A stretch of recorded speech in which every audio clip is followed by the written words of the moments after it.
Oke teman-teman, di sini aku mau berbagi sedikit cerita pengalaman aku waktu aku kerja di salah satu hotel di Tangerang. Waktu itu sekitar pukul 4 sore, aku bersama dengan 2 rekan kerja aku yang lain. Yang satu bernama Eli, yang satu lagi biasa aku panggil kakak. Nah, si kakak ini tuh kerjanya jadi staff order taker, sedangkan aku sama Eli tuh jadi petugas laundry.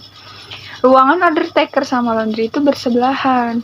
Waktu itu sekitar pukul 4 ya, kerjaan kita tuh udah hampir selesai. Dan jam waktu pulang itu masih lama, karena kita pulang jam 6 sore.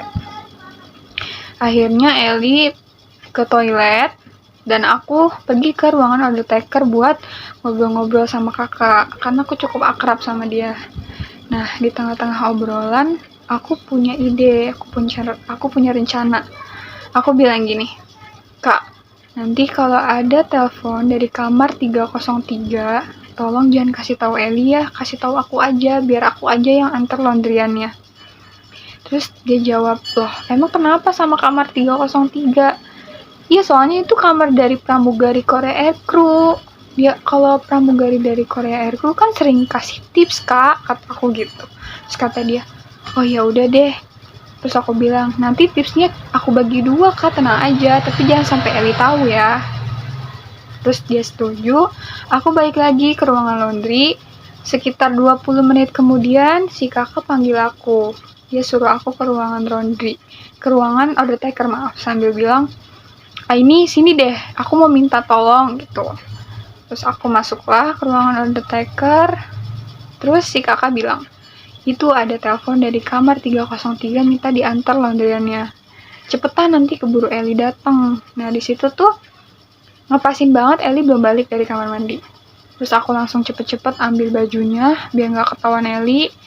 Aku cepet-cepet jalan ke lift sambil nunggu lift kebuka. Aku udah bayangin bakal dikasih tip ya dari tamu itu.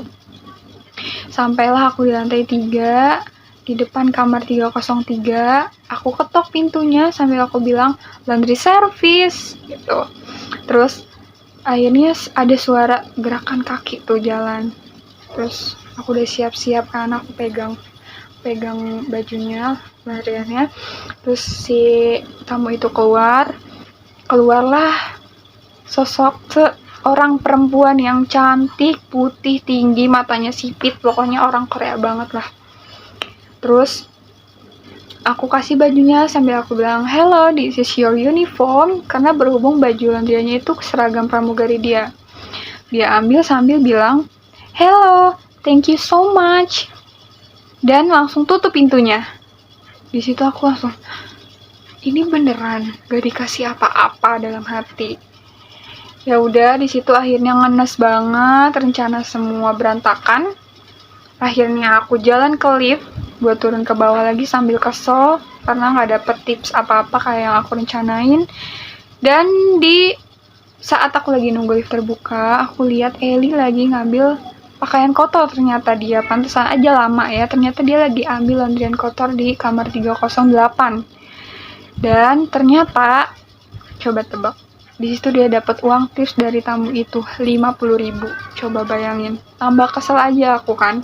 Yang tadinya aku mau diem-diem dari Eli biar Eli nggak dapet tips, malah dia yang dapet tips dan aku nggak dapet apa-apa. Udah kesel banget di situ, bener-bener kesel banget. Ditambah lagi itu lift nggak kebuka-buka. Ini hati udah pengen pulang, rasanya udah cepet-cepet pengen pulang, udah kesel banget.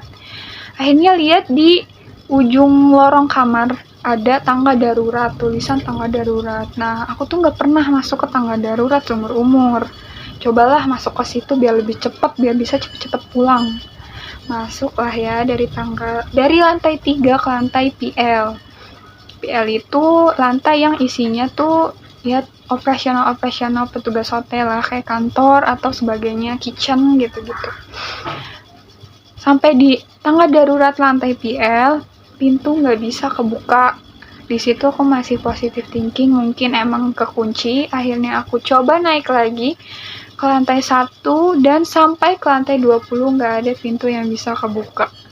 Di situ aku udah panik banget karena waktu udah nunjukin pukul 5:30 sore. pintu belum bisa ada yang aku buka. Di situ aku bingung, aku cari tombol-tombol, nggak ada tombol di sekitaran situ. Aku nggak bawa handphone, nggak bawa HT yang bisa buat hubungin orang-orang supaya mereka bisa tolongin aku. Di situ aku bingung banget, ditambah udah lemes kaki ya. Naik dari lantai dasar ke lantai 20. Itu kaki udah lemes banget. Akhirnya aku coba dari lantai 20 turun lagi ke setiap lantai sampai lantai 1. Nah, di pintu itu kan ada kaca gitu kan. Ada kaca jendela. Aku ngintip-ngintip, nggak ada satupun orang, petugas hotel, staf hotel, atau tamu yang lewat yang bisa aku mintain tolong. Di situ udah panik banget, nggak tahu gimana caranya bisa keluar. Udah gelap, penerangan juga minim, udara juga minim, pengap banget. Pokoknya udah keringat dingin, udah gemeteran semuanya. Ngeliat jam, udah jam 5:30, udah mau maghrib. Terus akhirnya aku ngeliat di lantai PL itu, aku kan terakhir ada di lantai PL. Aku ngeliat ada tangga yang menuju ke bawah, tapi gelap banget. Di situ aku masih mikir, oh mungkin gelap karena di bawah itu ada pintu kebuka. Dan di situ aku bisa keluar dari situ. Aku coba turun dan itu beneran gelap gulita. Bener-bener gak ada pencahayaan sekalipun. Sampai tangan aku, kaki aku, semuanya badan aku gak kelihatan. Gak kelihatan apa-apa, bener-bener hitam semuanya. Sampai aku tuh turun tangga itu, tahu gak gimana? Ngerangkak-rangkak dan ngeraba-ngeraba, saking gak kelihatannya apa-apa. Ngeraba-ngeraba, ini apa, ini pintu atau bukan, ini tangga atau bukan, gitu, sambil ngeraba, sambil ngerangkak-ngerangkak, gimana sih ngerangkak, gitu. Terus dalam hati, wah ini udah gak bener nih, kalau aku makin ke bawah ini udah gak bener, karena itu tangga itu masih ada lagi, ke bawah-bawah itu masih ada. Aku takut kan di situ, karena makin gelap, makin sore, akhirnya aku naik lagi ke lantai PL itu. Nah, di lantai PL itu aku udah pasrah, udah nggak tahu lagi mau ngapain. Aku duduk di situ sambil mikir gimana caranya aku bisa keluar. Nah, dari lantai PL aku pokoknya aku harus keluar dari sini karena ini udah malam udah sore banget gitu, udah mau malam.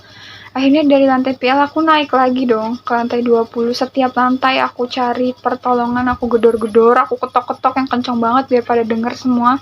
Tapi nggak ada yang denger, sepi banget lorong kamar hotel tiap lantai itu sepi banget. Dari lantai 20 aku turun lagi dan itu kebayang gimana lemesnya kaki aku naik turun tangga dari lantai 1 ke 20 dua kali naik turun. Itu kebayang pegelnya gimana, lemesnya gimana kan. Udah, akhirnya aku turun lagi ke lantai 1. Aku duduk di situ sambil istirahat, sambil ngelurusin kaki, bingung mau gimana. Akhirnya aku harus keluar gimana pun caranya. Terus akhirnya aku naik lagi ke lantai 1, terus ke lantai 2. Nah, di lantai 2 ini alhamdulillahnya, jadi di depan pintu darurat itu kan, ini pintu darurat, ini depannya itu kamar tapi agak kesini. Jadi ini pintu darurat, ini kamar tapi agak kesini, jadi nggak terlalu depan-depanan banget. Di situ ada staf hotel yang lagi bersihin kamar. Aku gedor-gedor, terus dibukain sama dia sambil nanya, lu ngapain di situ Aini, gitu. Ya, gue tadinya mau buru-buru, kamu cepet-cepet pulang. Ya udah, gue lewat tangga aja, orang lewat lift nggak kebuka-buka. Ya ampun, lu mah ada-ada aja. Itu tuh tangga darurat tuh nggak bisa dibuka dari dalam, bisanya dari luar. Untung lu ketemu sama gue. Kalau lu nggak ketemu sama gue, lu keluarnya itu nanti jam 12 malam nunggu satpam keliling-keliling, baru lu bisa keluar. Terus, sumpah kak, demi apa? Ya iyalah, lagian lu norak banget kayak gitu aja nggak tahu. Ya namanya juga orang nggak tahu kak. Di situ udah mana ngos-ngosan, keringet dingin, semua gemeteran badan, ditambah dia ngomel-ngomel. Ya kan namanya orang nggak tahu ya.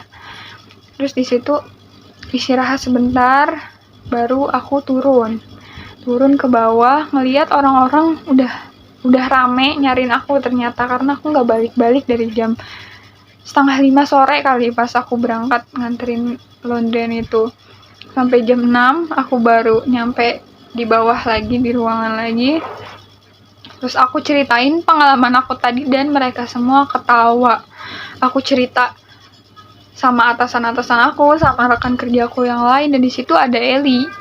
Di situ aku sambil cerita, sumpah Pak, tadi saya di tangga darurat itu udah kayak di akhirat Pak, bener-bener gelap banget, saya jalan sampai ngerangkak sambil ngeraba-ngeraba, udah kayak Spiderman saya Pak di dalam gitu. Terus anehnya mereka semua ketawa dan gak ada yang, mungkin mereka kasihan tapi lucu juga ya dengan cerita aku. Tapi ya udahlah, itu jadi pengalaman aku, dan mungkin dari pengalaman aku ini bisa diambil ya hikmah ceritanya, kalau kita tuh nggak boleh jahat sama orang, nggak boleh punya rencana jahat lah sama orang ya. Jadi segitu aja pengalaman aku yang bisa aku bagiin, mudah-mudahan bermanfaat buat kalian semua. Mohon maaf apabila ada kesalahan perkataan maupun perbuatan di dalam video ini. Terima kasih. Wassalamualaikum warahmatullahi wabarakatuh.